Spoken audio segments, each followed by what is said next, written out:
అనామకులు పూజలో ఉండొచ్చు కాని నా భర్త ఉండకూడదా మావయ్య? నా కొడుకు గాని ఈ పూజలో లేకపోతే నేను నా కోడలు కూడా ఉండము. అమ్మీ పద. పిన్ని ఆగండి. ఏంటి బాబా ఇది? ఇప్పుడు ఎందుకు గొడవ? గొడవ అవ్వకూడదనే వద్దంటున్నానమ్మా. అయినా ఈ పౌరుషం పెంపకంలో ఉండుంటే ఇవాళ నలుగురిలో అవమానపడాల్సిన అవసరం ఉండేది కాదు కదా. యువరాజ్ మెహతా టీం వెళ్ళాకే పూజకొస్తాడు. ఇష్టం ఉంటే ఉండండి, లేకపోతే మీరు కూడా వాడితో పాటు వెళ్ళండి.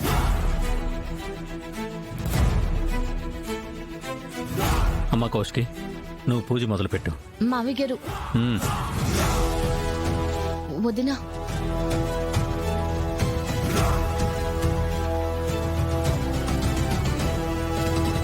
యువరాజ్, అది ఒక్క మాట మాట్లాడినా ఏం చేస్తానో నాకే తెలీదు.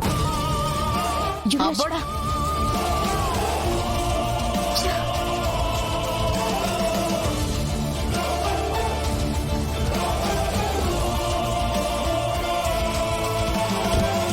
అత్తయ్య పదండి వెళ్ళిపోతాం. మనం పోతే మనల్ని తోడుకొని తీసుకొచ్చేదానికి మా ఆయన మీ వదిన వస్తారనుకుంటా ఉండావమ్మీ. పోయిందే మంచిదని ఊరుకుంటారు. మనం కూడా లేకుంటే ఈ జగదాత్రి కేదార్లు రెచ్చిపోతారమ్మీ. ఏం జరిగినా సరే మనము ఈడే ఉండాలా. ఓం గణానాన్త్వా గణపతి గుంభవామహే కవిం కవీనాముపమస్రవస్తమం జ్యేష్ఠరాజం బ్రహ్మణాం బ్రహ్మణస్పత ఆనశృణ్మన్నోతిభిస్సీదసాదనం ప్రణో దేవీ సరస్వతీ వాజేభిర్వాజినీవతి ధీనామ విస్త్రియవతు. గణేశాయ నమః, సరస్వత్యై నమః, శ్రీ గురుభ్యో నమః. Hari Om. Hello hello Sudhakar, welcome. రండి ప్లీజ్. ఇప్పుడే పూజ మొదలైంది. ఓం శుక్లాం వరధరం మీకోసం విష్ణుం వెయిట్ చేస్తున్నాం. శశివర్ణం చతుర్భుజం ప్రసన్నవదనం ధ్యాయేత్ సర్వవిఘ్నోపశాంతయే. అగజానన పద్మార్కం గజానన మహర్నిశం అనేకదంతం భక్తానాం ఏకదంతముపాస్మహే. అమ్మా, శంకుస్థాపన చేసేవాళ్ళు రండి. అమ్మ కౌశికి, వెళ్ళమ్మా. శ్రీవల్లి, నువ్వు కూడా రా.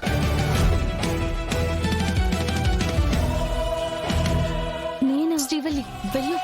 అమ్మీ, ఎందుకిప్పుడు? నువ్వు పని గాని. అవునక్క, నేను మీతో పాటు శంకుస్థాపన చేయడం ఏంటి? వద్దు. ఎందుకు చేయకూడదమ్మా? నువ్వు ఈ ఇంటికి ఆడపిల్ల లాంటిదానివే కదా. కానీ ఈ ఇంటి పిల్ల కాదు కదా. అంటే అది ఇంత పెద్ద ప్రాజెక్ట్ స్టార్ట్ చేస్తున్నారు, ఇంతమంది ఉన్నారు, తను లేకపోవడం ఏంటండి?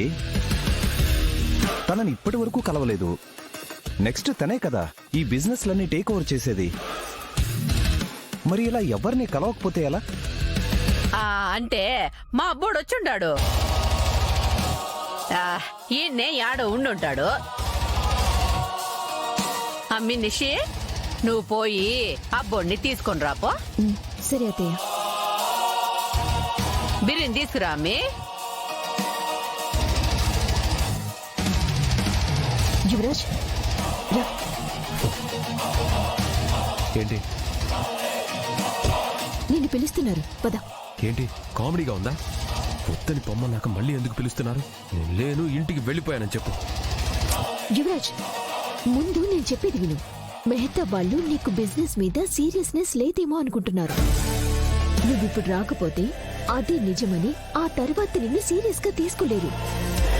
ప్లీజ్ యువరాజ్, నా మాట విను. పద పద. అదిగోండి, యువరాజ్ వచ్చేస్తున్నాడు. ఇతనే నా తమ్ముడు వజ్రపాటి యువరాజ్. Hi sir.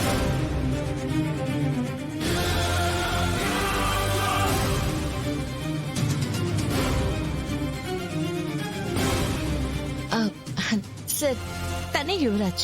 ఒక్క నిమిషం మేడం.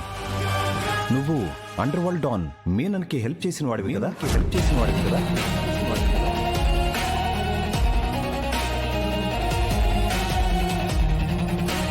ఇతన్ని క్రిమినల్ అని అరెస్ట్ చేశారు కదండి? అలా అనుకొని అరెస్ట్ చేశారు, కాదని తెలుసుకొని వదిలేశారు. అంటే ఆ పోలీసోళ్ళకి మా అబ్బుడి మీద కోపం ఉండదు, అందుకే కావాలని కేసులో ఇరికించుండారు. యువరాజ్కి వాళ్ళకి ఈ సంబంధం లేదు. పోలీసులతో గొడవ ఏంటి కౌశికి గారు ఇది? అయినా సిటీలో ఇంతమంది బిజినెస్ మ్యాన్లు ఉండగా మేము మీ కంపెనీలోనే ఎందుకు ఇన్వెస్ట్ చేస్తున్నామో మీకు తెలుసు కదా. నిజాయితీ పరురాలు బిజినెస్ ని కూడా విలువలతో చేస్తుందని. యువరాజ్ మీద కేసున్నా లేకున్నా ఇవేవి మారవు సార్. కానీ ఇలాంటి క్రిమినల్స్ తో బిజినెస్ చేస్తే మాకున్న ఇమేజ్ పోతుంది. మాట మంచిగా ఉండాలి సార్. మా అక్క వజ్రపాటి కౌశికి ప్రాణం పోయినా సరే. ఏంటవి ఎందుకు వచ్చారు? పూజ అయ్యాక భోజనాలు పెడతారు కదా, తిని వెళ్దామని వచ్చాం. ఎందుకు వచ్చారు? ఆ బోర్డు పీకి మా అక్క పేరు మీద ఉన్న బోర్డుని పాతడానికి వచ్చాం.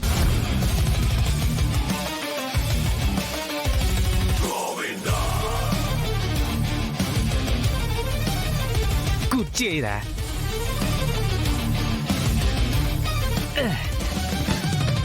అమ్మయ్యా. ఏంటబి గొడవ చేయడానికి వచ్చావా? యాక్చువల్గా సిస్టర్, నేను మాట్లాడడానికి వచ్చా. తప్పదంటే పోట్లాడడానికి కూడా రెడీ అయ్యి వచ్చా. అది వేరే విషయం అనుకోండి. ఏంటి బెదిరిస్తున్నావా? నా సైడ్ నుంచి క్లారిటీ ఇస్తున్నా సిస్టర్. చూడబే, ఇప్పుడే పూజ జరిగింది.